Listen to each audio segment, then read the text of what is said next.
everybody's looking at this from a one-way perspective, how we need to approach Donald Trump. How the hell is he approaching us? Well, folks, it looks like we aren't the only ones fed up with Morning Joe bending over for Donald Trump. Miachael Steele and a couple of other guests absolutely let Joe have it. Does anybody believe that? Joe. But Susan, it doesn't mean we don't need to have it. We need to have it. But do we have to have a fight about Barack Obama and civility? No. Meanwhile, Mika's desperately trying to keep Joe's foot out of his own mouth. But old Morning Joe just loves the taste of boot. If you guys are enjoying the coverage, hit the like button and double check that you're subscribed. Here's the clip of Miachael Steele absolutely letting him have it. Take a look at how flabbergasted Joe gets. Supreme Court decision yesterday. Okay. All right. But I don't see the Supreme Court addressing the fact that one of its justices had an improper conversation. Michael, I'm not saying we're walking in a winter wonderland. Joe, you had your moment. Let me just finish the point. I know, but I get tell that. us something we don't know. Well, I'm telling you something that you seem to forget. And so let me make my point. You may not like it, but I'm going to make it. And the reality of it is, I take your civility argument and you like to say 78 million people voted for Donald Trump. Well, 82 million people voted for Joe Biden. Right. And he didn't get that civility that you're talking about from Donald Trump in those 4 years. Right. So now the expectation is, because he's won again and he got 78 million people, we all got to be civil to Donald Trump. Well, okay, I'm prepared to be civil. Nobody said that. You did. No, I didn't say it. I didn't say everybody has to be civil. The reality of it is, you're using the term civil. I've never used that term. I'm using your term. You put civility on the table. You said we all have to be civil. There is a pushback that you have to have. But Joe.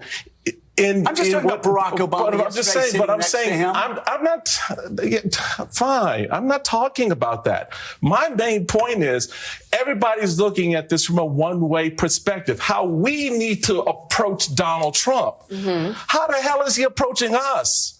Yeah. Right? The man wants to lock up citizens. The man wants to turn the government against him. How are we to respond to that? Are we supposed to be civil? Michael, do you think we don't know that?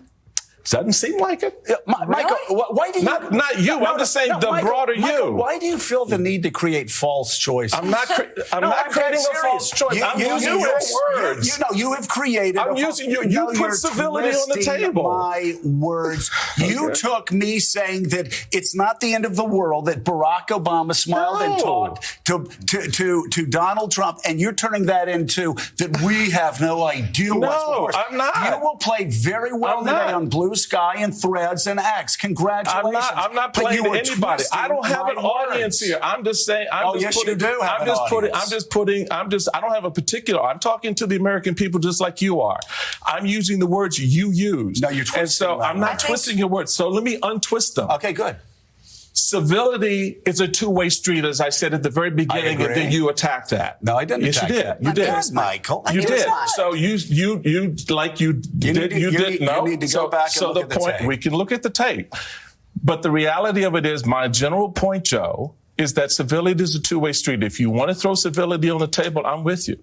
I'm all down with that.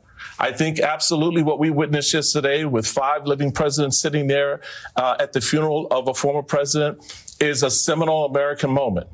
All right. And it's an important one. And yeah, the politics and the sort of funny moments that occur, those are great. But next week, we start a new regime. We start a new direction. And everybody wants us to behave a certain way in this new era. And I'm more than willing to do that. Way? Yeah. Whatever it is, What if it's civility, if it's accommodation to Donald Trump, as we see corporate America doing, if it's bending the knee, whatever it is.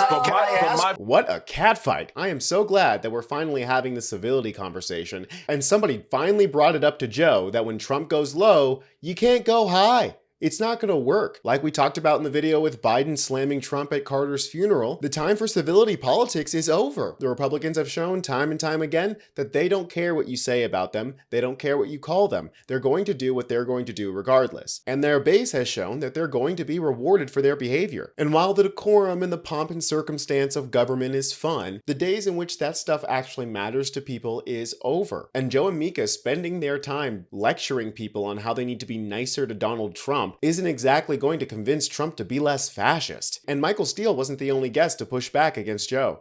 He is Does enjoying anybody this believe that? conversation, Joe. There He you is- go. Right, He he's enjoys this absolutely. conversation because.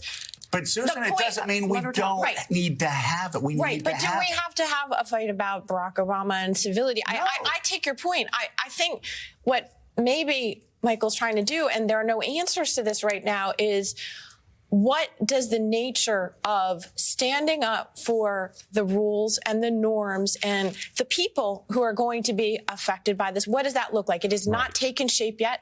I take your point that, there's a long history of parties going into an internal reckoning after a defeat like this. But I will tell you, having lived in Russia in the first few years after Vladimir Putin took power, the debates among those who sought to oppose him, they benefited him. They benefited him because they took their own fights over their version of civility much more seriously than they took the serious structural changes that were taking place in Russia that led to the end of Russian those democracy. structural changes, Michael, are happening right now.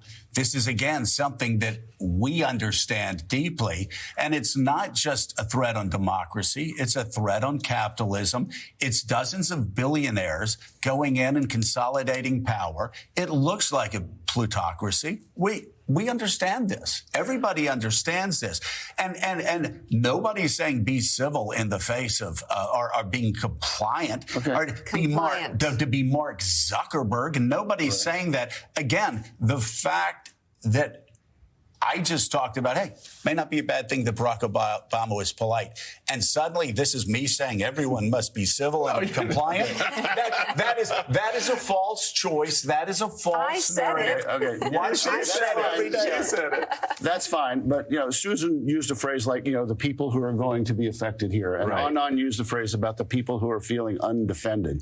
That's where my head is. Yeah. That's where my head is. And that's where the New Republic is. There are millions and millions of Americans who are scared. Yeah. For good reason. They're not alone. For damn good reason. Yeah. I think. And I wake up thinking about them. He's right, people are scared. And Morning Joe and people like him seem to forget that while Donald Trump won his 78 million votes, there are millions of Americans who were so uninspired by both Biden and Trump that they didn't vote at all. And these people are not going to be won over with civility politics. During Trump's first 4 years, the media worked in overtime to normalize his behavior, and now look where we are. I say, stop treating Trump like a baby, even though he looks like one. Take the kid gloves off and start swinging. The Democrats need to stop licking their wounds and need to start fighting back. I'm Tony Hinderman with Really American, and I'll catch you next time.